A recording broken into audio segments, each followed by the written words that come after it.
US has thrown its support behind the new Sri Lankan government's reform program.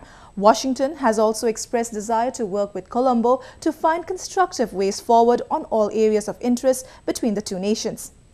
The United Nations has pledged support for the government's 100-day reform program. Assistant Secretary of State Nisha Biswal held talks with Foreign Minister Mangala Samaravira in Sri Lankan capital Colombo on Monday. Biswal, who is also expected to meet with the President and Prime Minister Ranil Wickremesinghe during her two-day trip, said Washington would be a friend and partner of Colombo.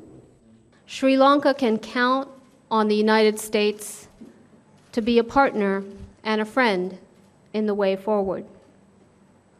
Whether it's on rebuilding the economy, on preventing corruption and advancing good governance, and ensuring human rights and democratic participation for all of its citizens. The United States stands with Sri Lanka. Biswal is the first high-level US diplomat to visit the island nation ever since President Maithripala Sirisena assumed office last month. Relations between Washington and Colombo have been strained since the end of the Tamil separatist war in May 2009.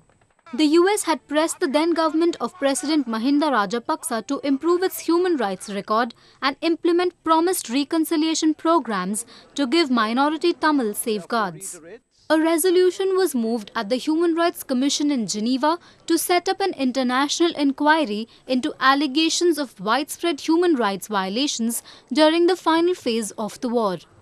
President Sirisena's new government quickly moved to improve strained relations with both US and neighboring India in particular, seen as a paradigm shift in the country's foreign policy.